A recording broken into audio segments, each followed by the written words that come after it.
a gente poder fazer um estudo, que no caso é do livro Boa Nova, que vai falar sobre Jesus. Jesus, que é o mestre, o modelo e guia da nossa humanidade. É o governador do nosso planeta.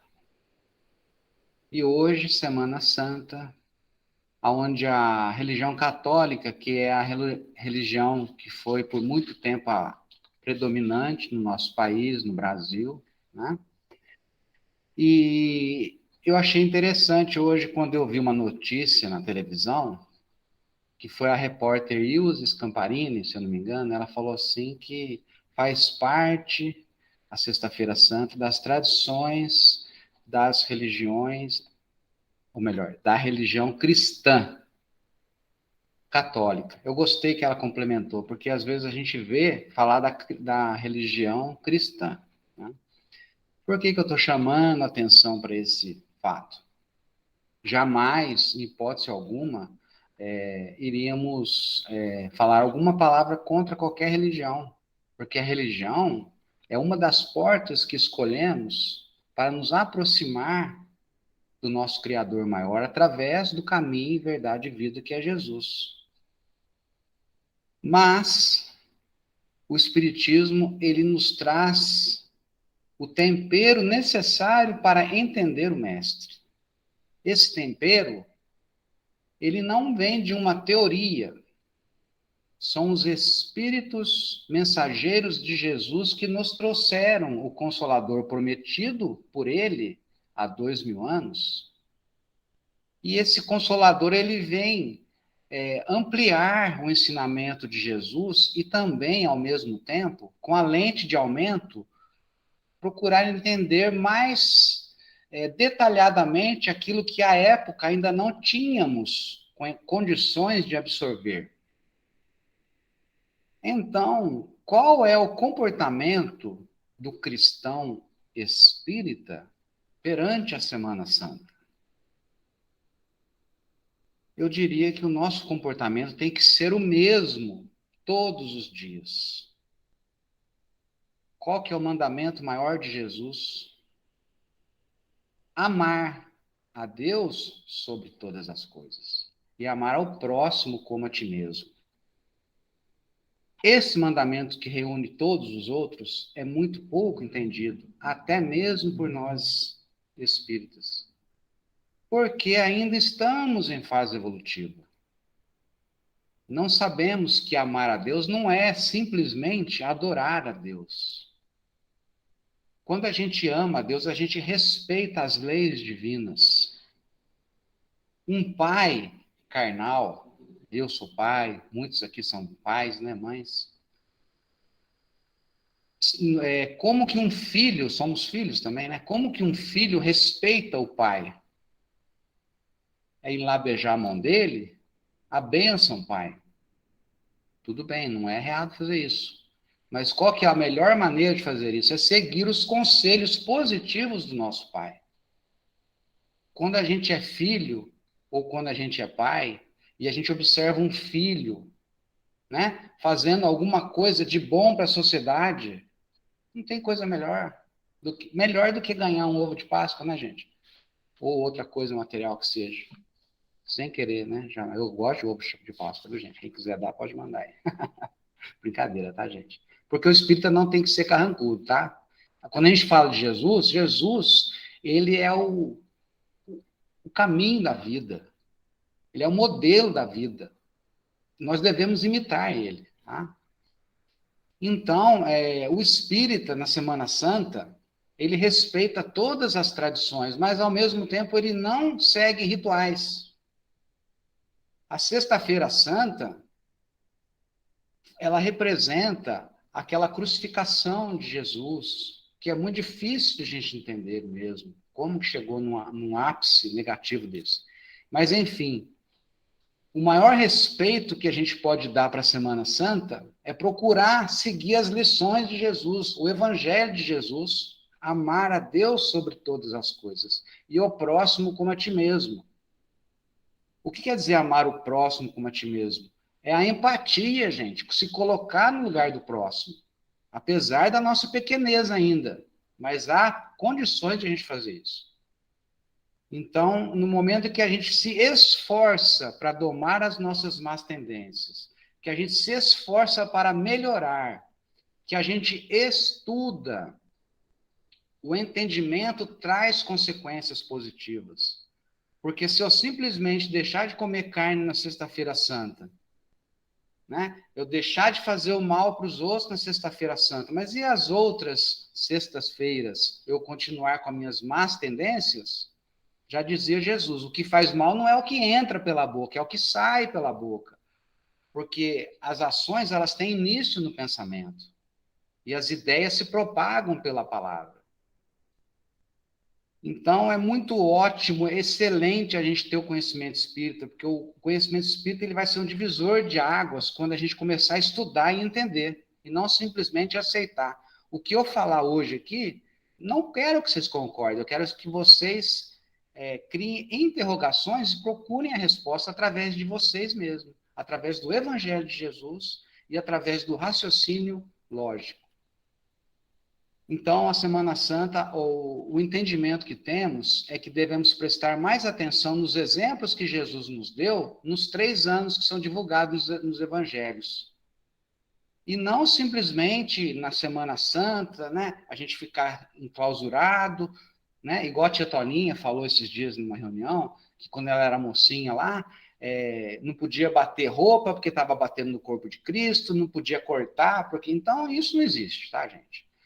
O Espiritismo, ele vem ampliar a nossa visão do horizonte das leis divinas. Boa Nova, Humberto de Campos, psicografia de Chico Xavier, né? Os espíritos já têm uma, né, proximidade do Francisco Cândido Xavier. Primeiras Pregações, capítulo 3. Essa primeiras pregações vai ser no início. E hoje, na lição que foi lida no início, e depois com a prece que a Laide fez, eu já poderia dar por encerrado a nosso estudo de hoje. Porque foi falado tudo. A inspiração ali foi algo enorme. Aonde somos convidados, né? Na lição que foi lida, nós fomos convidados e às vezes a gente não se dispõe. Né? E a Laide também, na prece dela, foi muito, né, feliz em falar alguma coisa desse tipo. Então, vamos lá. Então, lá nos anos 30, né, Jesus, então, ele se despede de João Batista no deserto da Judéia. E João Batista, a gente estudou na lição, se eu não me engano, na introdução, ou na lição 1, não lembro direito, desse mesmo livro, João Batista, ele foi o precursor do cristianismo. E ele se vestia só com peles, né, de animais, tomava só mel silvestre, enfim, né? E ele ia pregando aquelas ideias revolucionárias. E ele era primo de Jesus, ele veio ser um precursor do espiritismo. E outros tantos também, né? Então, depois ele sai do deserto, vai, né, para um oásis lá, né, em Jericó, né? O oásis, Jericó era um oásis, e depois ele vai para Jerusalém, tá? Então, sentado como um peregrino, né, Jesus, né, próximo ao templo, né, ele foi notado, então, por um grupo de sacerdotes e pensadores ociosos. Olha que interessante, né? Está no livro, gente, eu copiei e colei. Que se sentiram atraídos, né, pelos traços de Jesus. Aqueles traços de formosa originalidade e pelo seu olhar lúcido e profundo. Gente, quando a gente vê uma pessoa boa, a gente sente aquela energia, né? Mas só que Jesus o espírito, né? Porque ele não foi, ele é o espírito mais evoluído que já passou aqui no nosso orbe terrestre, que encarnou aqui, tá? Porque ele não reencarnou, ele encarnou uma vez só aqui, né?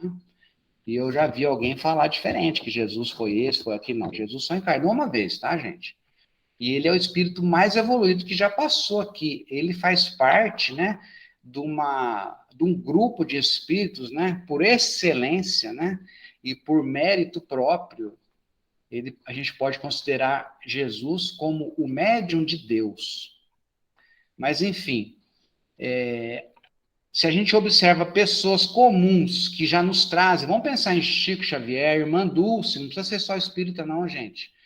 Gandhi libertou, né, um país do jugo inglês, a Índia, no caso, do jugo inglês, sem levantar uma arma, uma sequer, né, ofensa. E a gente imagina, né, porque nós não tivemos essa felicidade de chegar próximo a ele. Chico Xavier, alguns devem ter chegado, eu não cheguei. Mas a gente observa, as pessoas falam aquela sintonia que já se sente de longe, né? Agora, eu não consigo imaginar Jesus, qual seria essa sintonia? Sinceramente, é uma coisa que desmonta uma pessoa mais um pouquinho sensível, não precisa ser muito, não. Mas, enfim, então ele chamou atenção, Jesus, né? Aqueles, pensadores e sacerdotes, né? E um deles, né, vai falar aqui, ó. Alguns deles se afastaram, sem maior interesse, né? A gente observa que existe isso, né? Mas Anã, que seria mais tarde aquele juiz inclemente, né, de sua causa, aproximou-se do desconhecido, dirigiu-se-lhe com orgulho. Galileu, que fazes na cidade? Né? Ou seja, ele chamou atenção, mas ao mesmo tempo, ele, pelo orgulho dele, né, como se diz aqui hoje, né, ele se achava, né? Então ele quis ir lá ver o que você está fazendo aí, né? Jesus, eu escrevi em vermelho tudo como eu copiei do livro, que é a resposta de Jesus, né? As falas de Jesus eu pus em vermelho. Passo por Jerusalém buscando a fundação do reino de Deus, exclamou o Cristo com modesta nobreza. Porque a verdadeira nobreza, ela não é algo, né? Tal qual a nobreza dos homens, né? É uma modesta nobreza, né? Então, eu faço uma pergunta: o que nós, espíritas, entendemos por essa resposta de Jesus? Passo por Jerusalém buscando a fundação do reino de Deus, ou seja, Jesus veio fundar o reino de Deus no planeta Terra. Tá? O que nós entendemos como sendo o reino de Deus? Bom, e agora, como é que fica, né? O Espiritismo entende que esse reino de Deus, né, outros chamam de céu, etc., é um estado de alma, é um sentimento de plenitude que não existe um lugar circunscrito. Ele é um estado. Eu posso sentir esse estado num palácio cheio de ouro? Posso, como eu posso sentir esse estado numa senzala suja, porque é uma conquista espiritual. E Jesus, ele veio, ele encarnou, e aonde que ele nasceu, gente? Ele nasceu num palácio de ouro? Não, porque ele veio dar o exemplo que você pode ter esse reino de Deus em qualquer lugar do planeta ou do plano espiritual, desde que você faça por, né, mérito isso. Então, esse lugar, esse reino de Deus, ele não é. Aí vem aquele afobado e fala: ah, o reino de Deus está no plano espiritual. Ah, o reino de Deus, né? Não, o reino de Deus é uma condição, é uma conquista interior de cada um. Que nós aqui ainda não temos condições de entender como será esse reino de Deus dentro de nós. Quanto tempo vamos levar para atingir? Mas a gente existe, né? Os estágios, né? A gente não vai conseguir chegar no reino de Deus completamente, mas existe também a possibilidade de, através da luta, através das várias outras encarnações, a gente ir se aproximando mais desse objetivo, né? De todos. E a certeza que nós temos é que todos, né? Nenhuma ovelha será perdida. Todos nós seremos, né? Fiéis, ou melhor dizendo, conquistaremos esse reino de Deus através do nosso esforço. Então Jesus falava: passo por Jerusalém buscando a fundação do reino de Deus. Aí, né, reino de Deus, tornou o sacerdote com acentuada ironia. E que pensas tu venha ser isto? Resposta de Jesus em vermelho. Esse reino é a obra divina no coração dos homens. Esclareceu, né, com grande serenidade. Porque Jesus não vem impor nada. Até esse sacerdote, talvez ele já tenha evoluído e pode até já ter conquistado uma proximidade maior desse reino, que à época estava distante dele. Certamente, né, o sacerdote, que esse representará o material de tua edificação. Entretanto, propões-te realizar uma obra divina e já viste alguma estátua perfeita modelada em fragmentos de lama? Sacerdote, replicou-lhe Jesus com energia sem se render. Nenhum mármore existe mais puro e mais formoso do que o do sentimento, e nenhum cinzel é superior ao da boa vontade. Boa vontade e sentimento. Não precisa ter ouro. E como que nós entendemos a boa vontade? É algo que é muito difundido no meio espírita. Porque a boa vontade é aquela disposição íntima, positiva, de quem é chamado a servir. Foi a prece e a leitura que a Claudinha fez.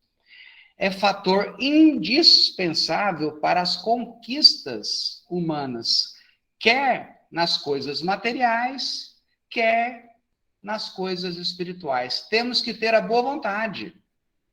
Porque é muito simples, perante o problema, a gente sentar no sofá, a gente se recolher e se pôr como vítima. Eu sou vítima do governo, eu sou vítima da minha família, eu sou vítima, né? Eu sou vítima. Não. A gente tem que ter a boa vontade de buscar as possibilidades que a existência, que a nossa vida nos dá. Porque Jesus é o governador do planeta. E ele sabe, conhece cada um de nós pelo nome, gente. Cada um de nós, ele conhece toda aquela viagem, né? Que passamos por várias e várias, inúmeras centenas de encarnações. O Espiritismo nos dá essa lente de aumento para que possamos entender a grandeza de Jesus. E existem pessoas na sociedade que nos abordam e falam: você é espírita, você acredita em Jesus? Ah, quando fala isso, eu não sei o que eu faço. Se eu saio correndo ou se eu ponho a pessoa para sentar e querer ser até aquele fanático que quer falar, mas a gente tem que expor da melhor maneira. Por isso que cada um de nós temos que estudar, porque somos um expositor da doutrina através das nossas palavras e também, principalmente, das nossas ações, que não são perfeitas, mas que estamos nos esforçando para errar menos e acertar um pouquinho de vez em quando. Vamos pro próximo aqui, senão eu fico demorando muito, né? Ainda bem que eu não estou vendo a cara da Laís, senão ela vai xingar eu, estou demorando. Impressionado com a resposta firme e inteligente, o famoso juiz ainda interrogou: conheces Roma ou Atenas? Você já viu quando a gente tem aquele... Não tem aquela pessoa que a gente chama aqui, né? Eu com a Raquel, ela está me escutando, ela já sabe até o nome de algumas. Especula da miúda. A gente vai conversar com a pessoa pergunta assim: ah, você mora onde? Quanto que você ganha? Você faz o quê? Você tem filho? O que seu filho é? Onde que ele mora? Em 5 minutos ele dá uma especulada no você, né? Então o cara quis fazer isso com Jesus, né? Para saber, né? O currículo vital, currículo de vida dele, né? Conheces Roma ou Atenas? Jesus, olha a resposta. Conheço o amor e a verdade. Disse convictamente. Por que convictamente? Porque ele conhece mesmo.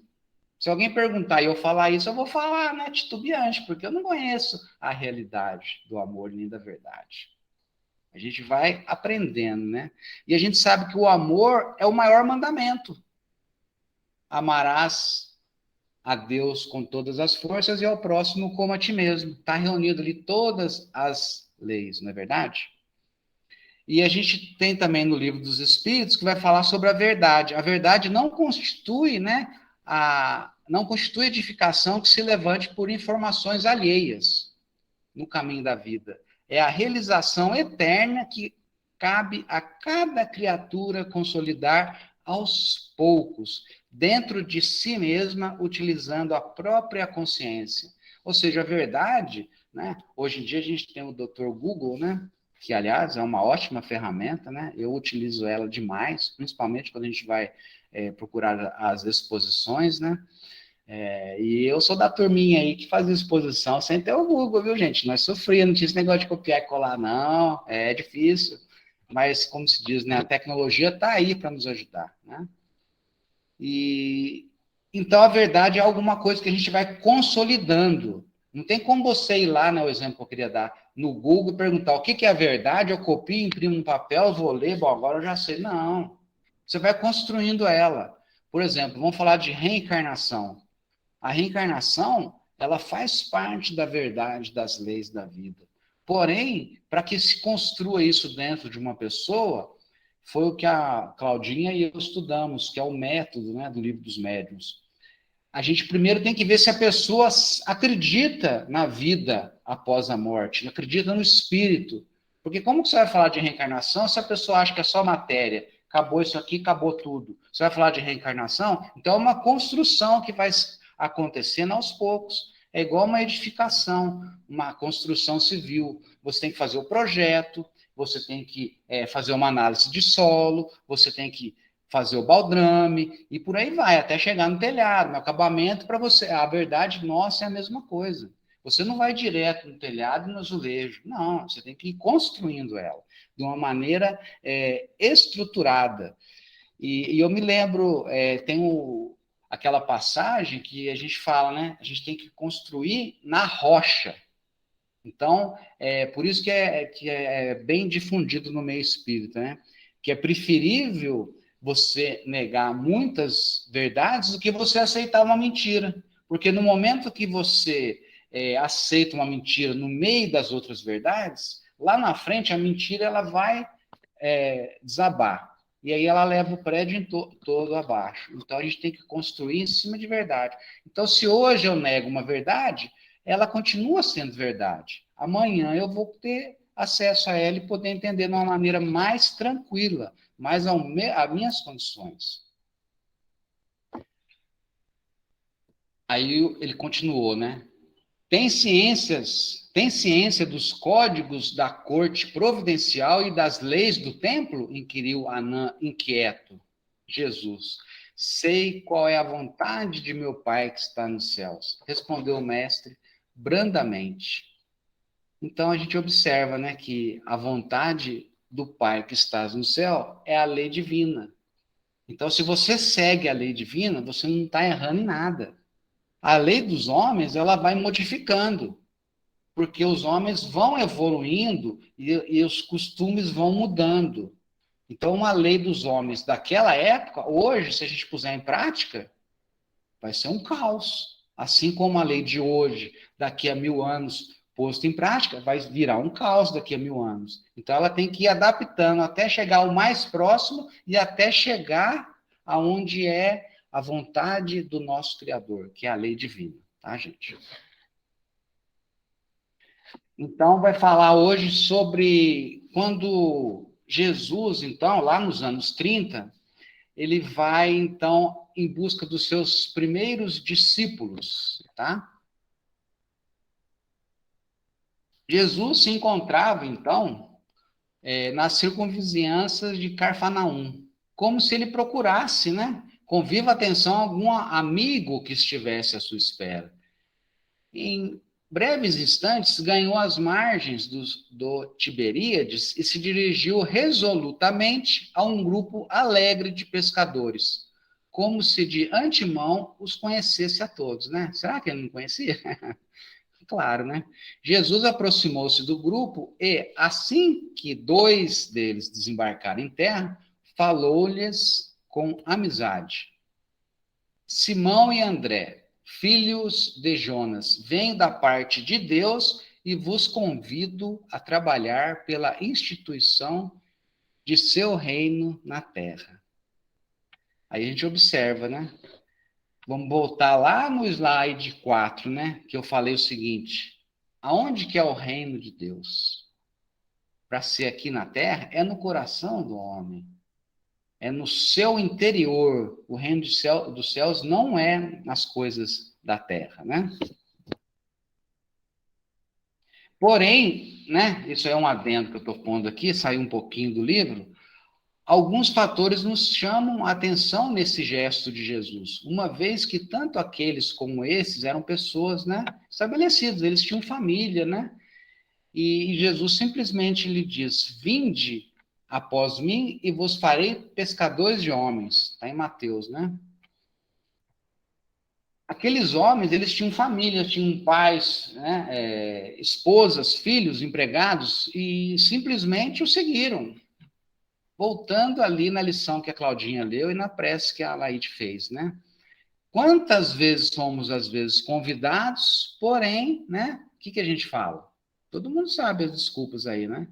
Ah, mas eu tenho que cuidar da minha família, eu tenho que cuidar dos meus negócios. A hora que eu aposentar, né? A hora que, mas eu aposentei, agora eu quero viajar, né? E a gente vai pondo outras coisas. E eu achei interessante, eu estava falando com a minha esposa, a gente estava tomando um café aqui na minha casa, e eu virei para ela e falei assim: já pensou daqui a 100 anos quem vai estar morando aqui? Aí na hora eu pensei, vai estar as meninas, né? Mas não, minhas filhas não vão viver 130 anos, elas têm 30 anos, não vão viver 130 anos. Vai ter outras pessoas aqui, com certeza, que eu nem sei quem que é. Então nós estamos no mundo dos mortos. Por que mundo dos mortos? Porque todos aqui deste planeta que estão daqui a 100 anos, com raríssimas exceções, aqueles que nasceram esse ano talvez, vai viver um pouquinho mais de 100 anos. Mas praticamente todos vão estar mortos daqui a 100 anos. Os animais, as pessoas, mas não vão estar mortos, vão estar fora do corpo físico. Às vezes outros até já voltam, né? Já podem até ter voltado daqui a 100 anos.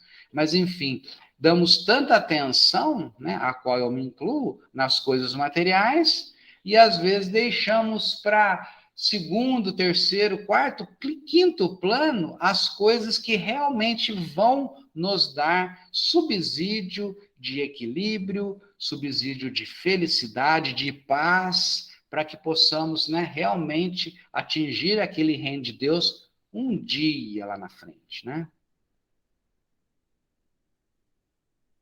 Desde o princípio, né, ainda estou fora do livro, tá, gente?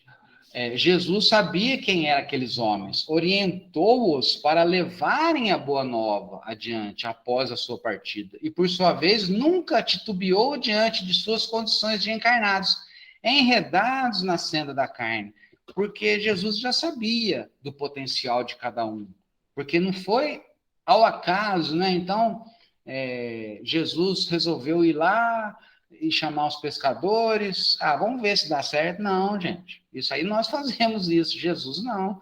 Ele se comprometeu a se sacrificar, entre aspas, né, para poder auxiliar a humanidade que né, está sob o governo dele, para nos trazer a boa nova. Então ele não ia trazer essa boa nova, não existiria a menor condição de falhar a missão dele, porque senão não seria Jesus, não seria o médium de Deus, seria um de nós, né? Então ele já sabia disso, e mesmo assim ele, né, predispôs essas pessoas a essa missão. Então a gente pode fazer um paralelo, será que, né, Jesus tem que descer aqui, bater na porta de casa e convidar eu? Ele está convidando agora, todo momento. E você não precisa abandonar a sua casa, abandonar os seus parentes para seguir Jesus nas lições dele. Existem condições de você conciliar, mas dando sempre o devido peso às devidas situações. Conciliar de que maneira? Você sabe disso, eu sei. Cada um sabe das suas possibilidades. Agora, será que vamos priorizar o supérfluo? Vamos priorizar a diversão, a televisão? Vamos priorizar o quê? Né? Também nós, espíritas, somos chamados ao trabalho neste mundo cheio de facilidades e tecnologias. Nós nos dizemos ocupados, sem tempo, atarefados. Damos desculpa ao mestre para não o seguir, pois temos família e tal, conforme eu disse aí, né? Assim como Paulo de Tarso, para nós, isso que eu tirei de Emmanuel, tá? Pão nosso. Assim como Paulo de Tarso, para nós também surge a época de dificuldades. E aí nos convencemos que chega também para as nossas almas os dias de serviço em mar alto, o tempo de procurar os valores justos, sem o incentivo de certas ilusões da experiência material. Pão nosso, capítulo 21. Vou ler de novo, tá? Que acho que eu. Assim como Paulo de Tarso, para nós também surge a época de dificuldades. E aí nos convencemos que chega também para as nossas almas os dias de serviço em mar alto, o tempo de procurar os valores justos, sem o incentivo de certas ilusões da experiência material. Porque às vezes a gente se dedica, por exemplo, se a gente tem um objetivo material, eu quero construir uma casa. Então, ali, a gente, né, sua, a gente faz serão, né, na nossa época falava serão, a gente se esforça, a gente se contém os gastos, eu não vou fazer isso para sobrar um saco de cimento, eu fiz isso a vida inteira, eu não vou fazer isso para poder fazer aquilo, é um sacrifício em troca de alguma coisa que vem lá na frente, né? Esses tempos atrás eu passei, eu gosto muito de andar de bicicleta, e eu passei num sítio e tinha uma placa lá do sítio, chamou atenção, pitoresco, uma casinha bonitinha, aquele gramadinho na frente, cerca com requinte, vernizadinha, branquinha, e eu fiquei pensando, bom, a pessoa que tem um sítio desse, vamos falar em números, né, em dinheiro, um sítio dele, vamos chutar aí, 200 mil. E eu pergunto, quem é que ganha 200 mil no mês? Tirando os políticos da vida aí, eu acho que quase ninguém, nem o jogador de bola, né? Então, quem que ganha 200? Quase ninguém. Eu tenho certeza que aquele camarada lá não ganha 200. Mas o que ele fez? Ele deixou de viajar, ele deixou de comprar uma roupa que ele queria, ele deixou de fazer muita coisa e priorizou aquele sítio. E ele conquistou. As coisas espirituais também são assim. Temos que deixar de fazer muitas coisas que nos traz prejuízos para poder fazer outras que nos traz evolução e condições mais equilibradas. É uma troca que fazemos conosco mesmo. E viu estar 2 barcos junto à praia do lago. E os pescadores, havendo descido deles, estavam lavando as redes. Está em Lucas. Aqueles a quem foi dado a oportunidade de conhecer o Evangelho, é ofertada diariamente a chance de trabalhar no benefício de si mesmo e do próximo. E, se pararmos para analisar, não há trabalho ofertado por Jesus que não resulte senão em benefício de nós mesmos. Este é o trabalho de limpar as nossas redes. Jesus falando agora, voltando lá, tá? Simão e André, filho de Jonas, vêm da parte de Deus e vos convido a trabalhar pela instituição de seu reino na terra. Ou seja, assim que eles desceram dos barcos, né, estavam pescando, Jesus os convida, né? André lembrou-se de já o ter visto nas cercanias de Betsaida e do que lhe haviam dito a seu respeito, André, né? Enquanto que Simão, embora agradavelmente surpreendido, o contemplava enleado, mas quase a um só tempo, dando expansão aos seus temperamentos acolhedores e sinceros, exclamaram respeitosamente: Sede bem-vindos. E a gente vê que André e Simão, eles ficaram se interrogando, né? Eles ficaram, né, com aquela coisa, né? Pensava Pedro, que homem seria aquele? Onde já lhe escutara aquela voz carinhosa, íntima e familiar? Os 2 pescadores se esforçavam para lembrar nas recordações mais queridas. Não sabiam como explicar aquela fonte de confiança e de amor. E, sem hesitarem, sem uma sombra de dúvida, responderam simultaneamente: Senhor, seguiremos os teus passos. Dá para entender uma coisa dessa? Se não existisse uma programação anterior, seria uma coisa impossível de a gente passar pelo nosso conhecimento, né? Jesus, então, lhes falou docemente, acho que eu acabei adiantando aqui, né? Do evangelho com um olhar incendido de júbilos divinos, estando muitos outros companheiros do lago a observar de longe os três, André, manifestando a sua tocante ingenuidade, exclamou comovido, porque ele falou do reino de Deus, e um reino tem que ter um rei, né? Um rei, mas em Cafarnaum existe tão poucas casas, né? Então ele ficou assim, né? Aí o Pedro, né, querendo, né, de boa vontade, né, suprir, né, aquela situação, né, o lago é muito grande e há várias aldeias, né, em volta, né, o reino pode abranger a todas elas, né, então eles não estavam entendendo ainda, né, o reino de Deus, não tinha como entender ainda, né.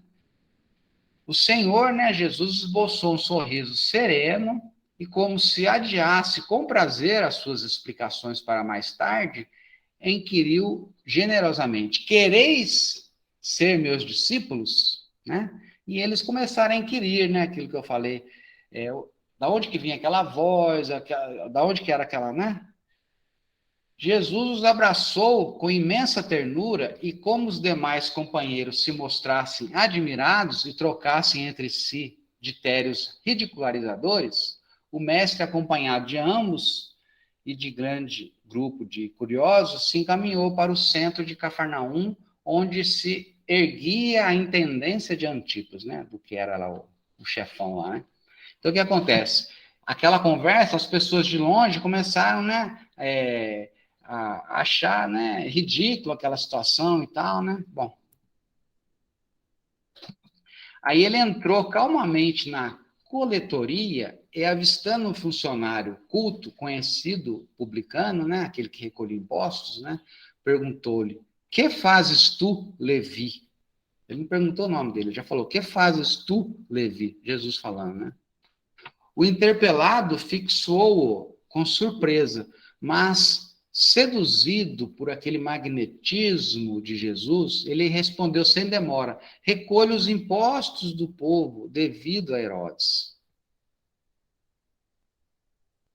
Queres vir comigo para recolher os bens do céu? Perguntou Jesus, com firmeza e doçura. Levi, que seria mais tarde o apóstolo Mateus, sem que pudesse definir as santas emoções que lhe dominaram a alma, atendeu comovido: Senhor, estou pronto. E nós? Qual seria a nossa resposta? Qual é a nossa resposta hoje? Então vamos, disse Jesus, abraçando-o. Já é o terceiro aí, né? Na tarde desse mesmo dia, o mestre fez a primeira pregação da Boa Nova, na praça ampla, cercada de verdura, né, verde, e situado naturalmente junto às águas. No céu, vamos tentar dar imaginação ao cenário, né? Se a gente pudesse pintar o quadro no nosso imaginário, né? Vamos tentar fazer isso. No céu vibravam harmonias vespertinas, como se a tarde possuísse também uma alma sensível. O plano espiritual ali era uma coisa ímpar. As árvores vizinhas acenavam os ramos verdes ao vento do crepúsculo, como mãos da natureza que convidassem os homens à celebração daquele primeiro ágape. As aves ariscas pousavam de leves nas alcaparreiras mais próximas, como se desejassem também senti-lo. E a praia extensa se acotovelava a grande multidão de pescadores rústicos, de mulheres aflitas por continuadas flagelações, de crianças sujas e abandonadas, misturados publicanos pecadores com homens analfabetos e simples, que haviam ocorrido ansiosos por ouvi-lo. Jesus contemplou a multidão e enviou-lhes um sorriso de satisfação. Começava ali, né? Contrariamente às ironias de Anã, ele aproveitaria o sentimento como mármore precioso e a boa vontade como cinzel divino. Os ignorantes do mundo, os fracos, os sofredores, os desalentados, os doentes e os pecadores seriam em suas mãos o material de base para a sua construção eterna e sublime. Converteria toda miséria e toda dor num cântico de alegria e, tomado pelas inspirações sagradas de Deus, começou a falar da maravilhosa beleza do seu reino, o reino de Deus. Magnetizado pelo seu amor, o povo escutava num grande transporte de ventura. No céu havia uma vibração de claridade desconhecida. Gente, é o governador do planeta pregando aqui no nosso orbe. É uma coisa que não dá para expressar. E para terminar, ao longe, no firmamento de Carfanaum, o horizonte se tornava um deslumbramento de luz e, bem no alto, na cúpula dourada e silenciosa, as nuvens delicadas e alvas tomavam a forma suave das flores e dos arcanjos do paraíso. Boa noite a todos e obrigado.